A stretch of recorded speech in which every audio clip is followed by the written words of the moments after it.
know the effects of Iman, ya ikhwan? Then I say the following: Iman substitutes loneliness, sadness, depression, confusion into happiness, peace of mind, an ability to sleep well at night, a sense of purpose and direction.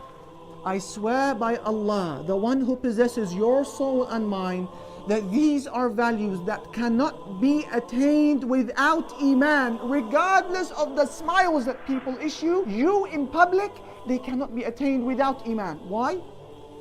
Because the human heart, it possesses voids. The human heart has compartments. And in order for you to be a happy individual, every one of these compartments need their fill.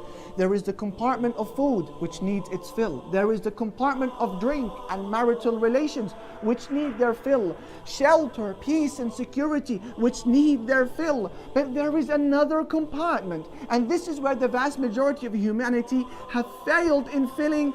This is the compartment that says, I want to know Allah. I want to obey Allah. I want to please Allah. That is a compartment that needs its fill as well. Ibn al-Qayyim rahimahullah, he says, speaking about these voids, listen wallahi to these tremendous heart-softening words. إِنَّ فِي الْقَلْبِ شَعَثٌ لَا يَدُمُّهُ إِلَّا الْإِقْبَالُ عَلَى اللَّهِ. In the heart of every human being, there is a sense of scattering which cannot be brought back together except by turning to Allah. وَفِي الْقَلْبِ وَحْشَةٌ لَا يُزِيلُهَا إِلَّا الْأُنْسُ بِاللَّهِ. And in the heart of every human being, there is a sense of loneliness which cannot be put out except by being close to Allah. وَفِي الْقَلْبِ قَلَقٌ وَخَوْفٌ لَا يَذْهَبُ إِلَّا بِالْفِرَارِ إِلَى اللَّهِ. And in the heart of every human being, there is anxiety. And there is a sense of fear and unease which cannot be removed except by fleeing to Allah. وَفِي الْقَلْبِ حَسْرَةٌ وَفِي الْقَلْبِ حَسْرَةٌ لَا يُطْفِئُهَا إِلَّا الرِّضَى بِاللَّهِ. And in the heart of every human being, there is a sense of guilt and regret which cannot be removed except by being pleased and content with Allah. I will never forget the story of the British man who embraced Islam for one of the strangest reasons that you will ever hear. And I heard this story through one of the mashayikh, one of the scholars of Egypt, speaking about a British man who embraced Islam in Hyde Park. What does he say? He said, Ya Sheikh, I embraced Islam so that I can sleep. The Sheikh said to him, brother, come on, we have enough people sleeping in our ummah. You want to be another sleeper as well? The ummah is already asleep. Subhanallah, may Allah Almighty bring the ummah back to its wakeful state. Ya Sheikh, I wanted to sleep. And they laughed, and they joked together, and they had a good time. Then he said to him, tell me about your story, my brother. He said, Ya Sheikh, I was a man who used to struggle so much at night to get an hour or two of sleep. And I would take all sorts to put me to bed. Heroin, injections, my room would be air conditioned, the most expensive beds I possessed, and I couldn't nap it out. I couldn't put myself to sleep. He said, one day I was sat on my balcony, looking over into Hyde Park, and then he said, I saw one particular individual walking in the park, and then when he got a little bit tired, he went under a tree, put his head down and fell asleep instantly. And he started snoring as well. And he couldn't believe what he was seeing.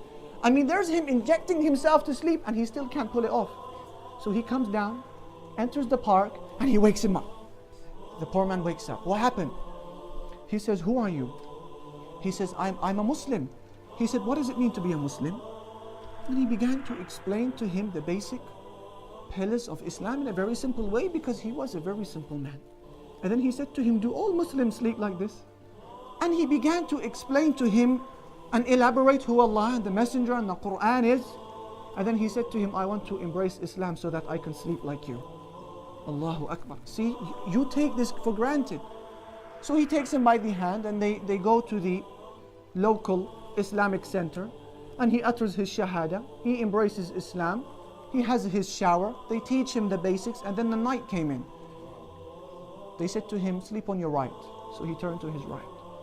They said to him, now you say the adhkar, the remembrances which the Prophet ﷺ taught us to say before we sleep.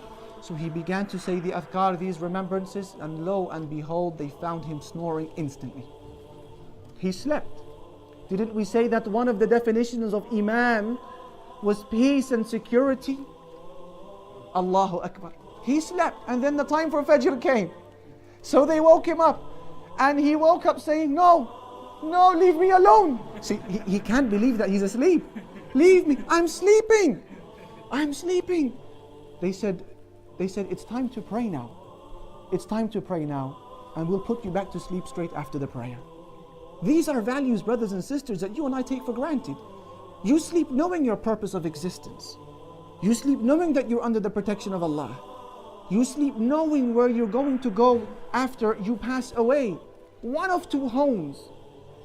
How many people struggle with these? That is why I say that these values of happiness and serenity and peace of mind cannot be attained only through the avenue of